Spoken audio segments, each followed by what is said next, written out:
Hi, I'm your host, Megan Moritz. Inspirational leadership is a common term in companies, yet inspirational leaders are exceedingly rare. If we want people to bring their most creative, innovative selves to work, we need to cultivate a culture where inspiration is given, encouraged, and fostered. Our guest today has researched this topic extensively, and her latest book, The Inspiration Code, seeks to explore everyday actions that energize and mobilize teams.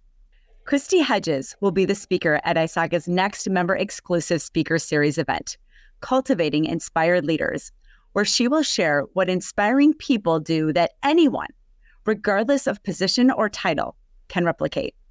Welcome to the ISACA Podcast, and welcome to today's distinguished guest, communications expert, author, speaker, and sought-after leadership coach, Kristi Hedges. Welcome, Kristi. Thank you, Megan. So happy to be here. Yes, I'm thrilled to be able to talk to you. This is going to be great. We'll jump right in and see where this conversation takes us. So you are a communications expert. You're an author, a speaker, a sought-after leadership coach. Can you tell us how inspirational leadership as an idea entered your life? Yeah, so I would add to that list a student of inspiration. So this is something that I've been interested in for a very long time.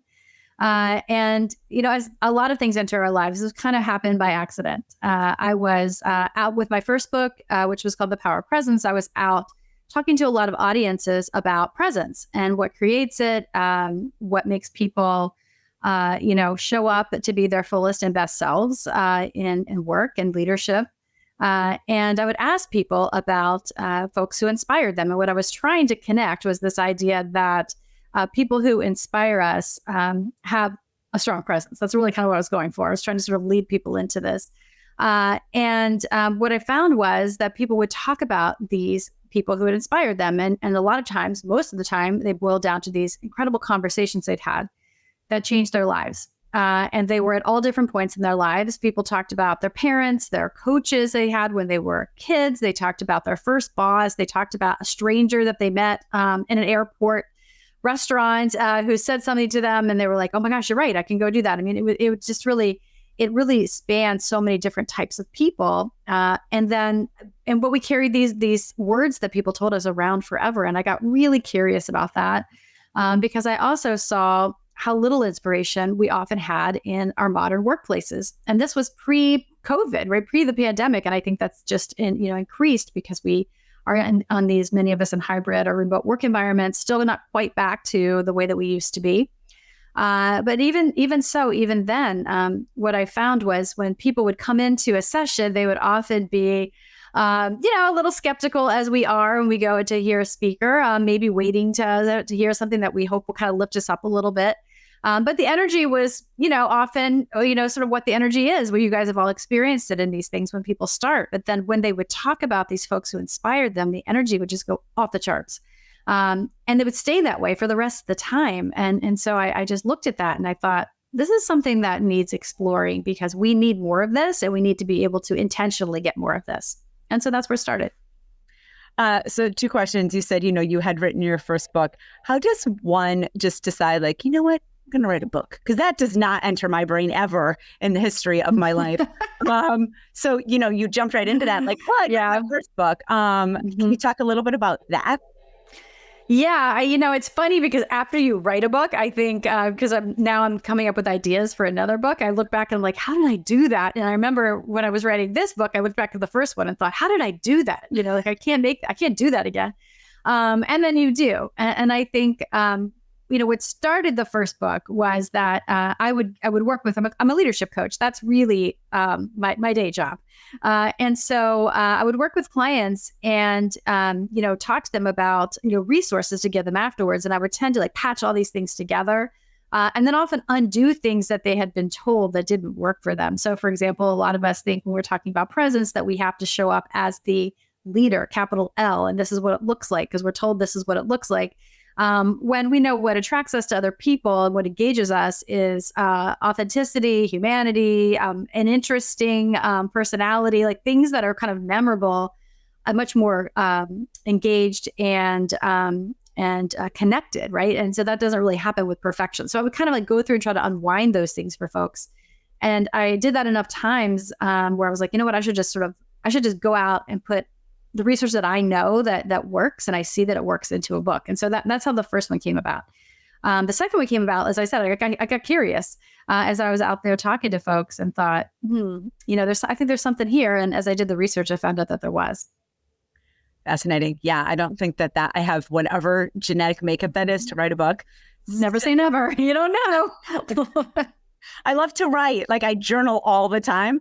And I always think, like, maybe when I'm gone, someone will open a hope chest and get this out and publish it. So I'm always writing it as a, like, in case you're interested, but it's not that can happen. I'm not that interesting. Well, I want to be a journaler. So you're one ahead of me. Like, I really, I start journals all the time.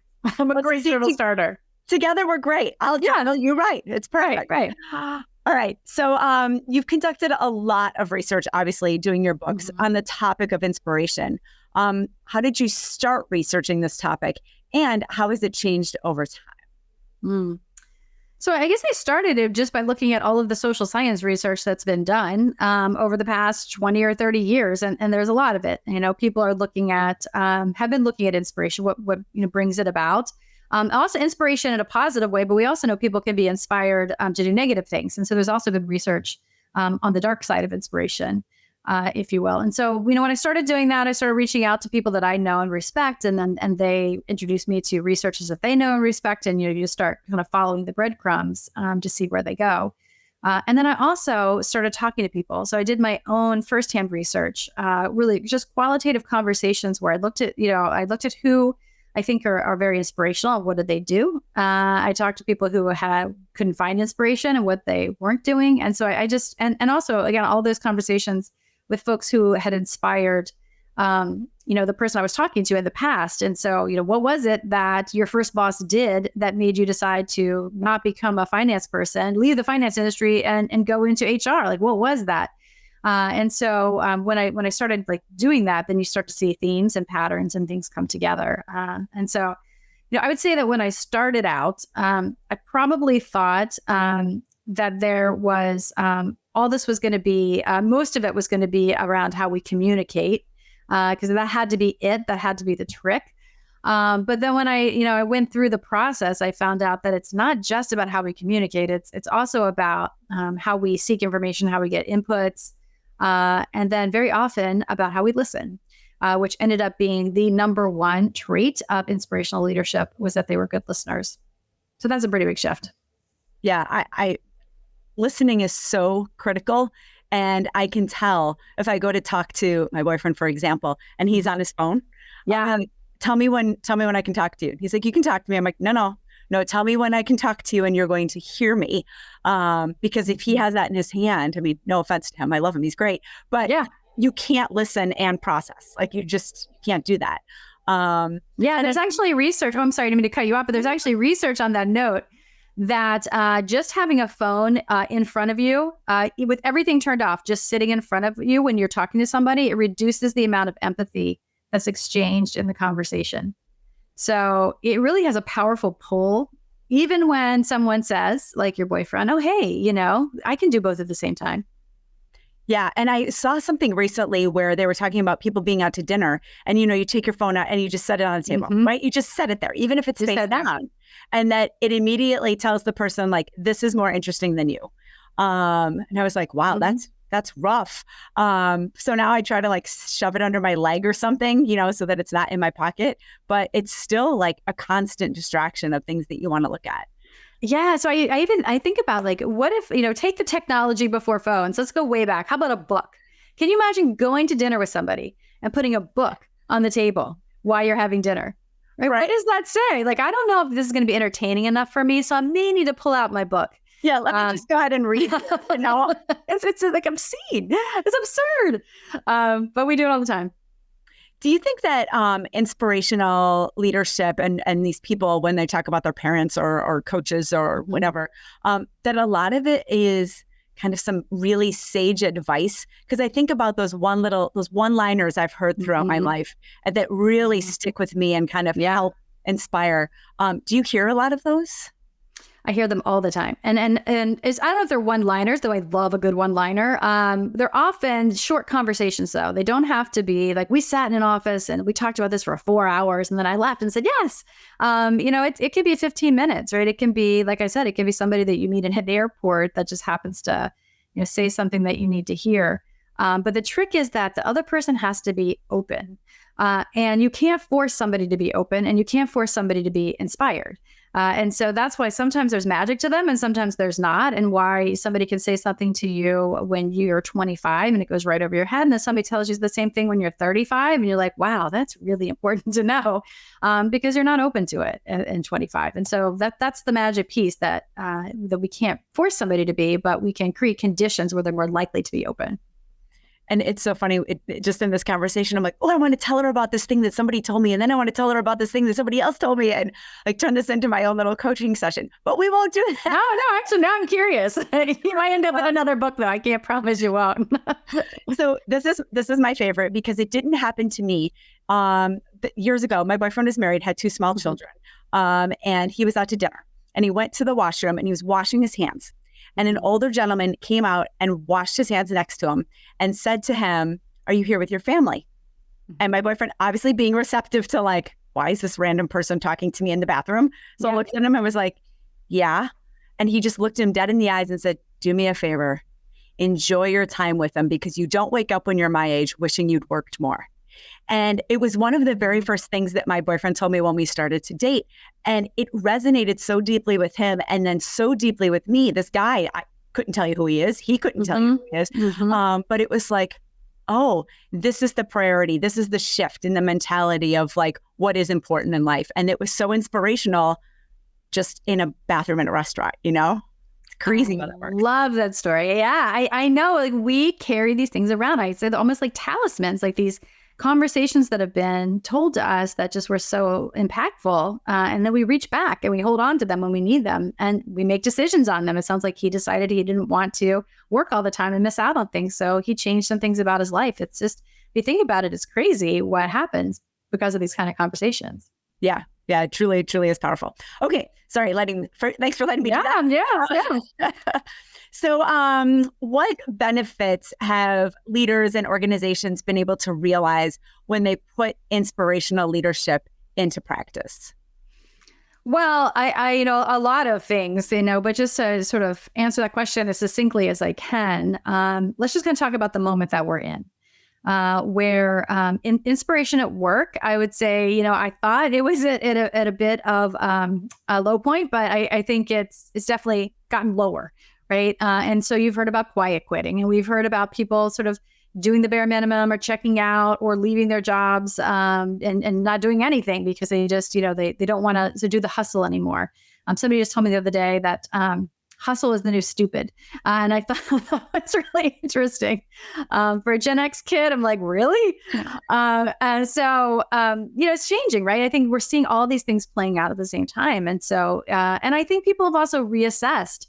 Back to that conversation in the bathroom that you mentioned, people reassessed what's most important to them and where they're getting purpose from. And so our ideas of purpose are really expanding. And so all this comes together to mean like inspiration is kind of in this weird moment. It's in this kind of messy middle where people want to be inspired at work, but they also may not think that they can get inspired at work anymore. And so they're not quite sure what to do about that. So, enter into this inspirational leadership. What we're telling people is that it's okay to live a life with purpose. And I'm going to help you find it. And I'm going to give you things and be there as a leader in a way that's a very human way to be, but also encourages you and kind of holds you to a higher standard for yourself. Like, I think you should be inspired at work. And let's figure out how to get that done. Because if you're not inspired now, there are ways to be more inspired. So that's what it can do. It creates whole new conditions. So you think about that versus, hey, let's just come in and clock in and do our job and then leave. And God, we can't get inspired here because it's work. That's a very different scenario. So I would say we need it now more than ever. Do you think, as a fellow Gen Xer, when we look at social media and it's, I'm sure my algorithms are aligned in one way than other people's, but there's so much about this toxic work environments and, what you were talking about, the hustle and Gen Z and all this, like they're trying to infiltrate, like to come to our side. And I know that, negative thoughts spur negative thoughts, right? The more you're negative, the more you're going to be that way. The more you're positive, the more How do these leaders kind of combat this whole, like, everybody's watching all this stuff of like, work isn't great and I'm not happy and, nobody's inspiring me. How do you beat that? Yeah, wow, that's a really good question. Well, the first thing is you ask, what would make you happy? And so, a lot of times people, they don't really have an answer for that. And I think that's where the inspirational leadership really comes in too. There's all kinds of psychological research that humans are awful at actually knowing what makes them happy. we get it wrong, which is, why we end up, kind of doing things and looking back later all the time, like, why did I do that? That didn't work out. But one of the things that comes out of inspirational research, which is very clear, is that to be inspired, we need new inputs, is what the researchers call it. In other words, we need to be exposed to new things. So that means new people. It means, new resources like books. It means getting outside of, your home office, if that's where you are all the time, or getting outside of, the 5 core people that you work with day in and day out. And so that creates, you need a little bit of motion to do that. And so not all of it has to be strictly in the work environment. And sometimes people can say, hey, you know what, I went out and I took an improv class and all of a sudden I saw that I could have a lightness about myself that I had forgotten. So I bring that back into the workplace. So that works too. But we need new inputs. We get stale really quickly, and when we get stale, inspiration dies. And so as a leader, that's one of the things that you can be in conversation with your team about, which is, what do you think is going to make you happy? Let's try some stuff. Great. I'm going to try really hard. So if you were to, I know the presentation hasn't happened yet, but when you give this member exclusive speaker series, what's the one thing that you hope people will take away? And of course, everybody's going to take away something different. But if you were like, man, there's one thing you should come to this because you're going to get this out of it, what would you tell people that is? Oh, well, first of all, many, many, many people, and myself included, came into the idea of inspiration thinking that it was going to be hard. That I thought of inspirational leaders as those people who are, larger than life. They kind of move the room when they walk in. We gravitate towards them. And that's just simply not the case. So to be an inspired leader, many of the skills for that are the day-to-day things that we already know how to do. We just need to do them consistently. And so they are things like listening in a different way, being open to different scenarios, modeling inspiration and purpose in ourselves so people see what that looks like and see what's possible. Talking to people in a different way. So it's, the day in, day out, those are the things that typically inspire us. And so I'm just guessing as people listen to this, if you think about the people who've told you something really inspiring in your life, that's who they were. They were people in your orbit that, said something that really, really helped you and was very impactful. So that's probably the biggest takeaway. The stuff isn't hard. We have to know how to do it and how to do it consistently. And the second piece is that when we are more inspiring to others, we become more inspired ourselves. So this is this wonderful, virtuous cycle that we all want to be inspired. So many leaders will say, hey, I'd love to be more inspiring, but I'm not that inspired. Well, guess what? This stuff works on you too. And so it's the same stuff. We all need it and we need to replenish it. Awesome. Yeah, I think when you hear the word leader with the capital L versus, leader with a lowercase l, which I had heard last week. And so the fact that you brought that up again, I think is cool. But I always conjure up something like, Mother Teresa and Martin Luther King. And I'm like, I'm not even close to that. But you can be a good leader without having this huge platform and this huge stage to inspire someone like the guy. Yeah, exactly. And I think, I don't have any research to support this, but I do think just on anecdotal experience that those people are hard to get close to anyway. So yes, we can listen to them speak and they can say something very inspiring to the masses. And it is very meaningful and it has inspiration from many important things in life. So I don't want to diminish that at all. But in our individual lives, we're more inspired by people that we can relate to. And the reason that guy was so inspiring, I love that example, we'll just keep coming back to it, is because he was older who had kids, right? So he wasn't that dissimilar to your boyfriend in that conversation. And so, he could see himself in his eyes, and that's important. Yeah. Amazing. Kristi, thank you so much for this. I could go on and on and on. Yes, I could too. I loved it. The listeners would be like, no, we're good. Thank you. Thank you so much for talking to me and for being here for this. I appreciate it. And thanks to all of our listeners for listening in, of course. And listeners, make sure you register for the member exclusive speaker series event online by going to ISACA.org. If you're not currently an ISACA member, consider joining ISACA to attend this event and enjoy other member exclusive benefits. Kristi, again, thank you so much. And if people want to get in touch with you, I would assume attend the speaker event and then they can find out more, right? Yeah, sure. I mean, thank you so much for having me. I really loved it. Hope to see many of you guys at the speaker event, and we'll talk more about inspiration. Awesome. Thanks.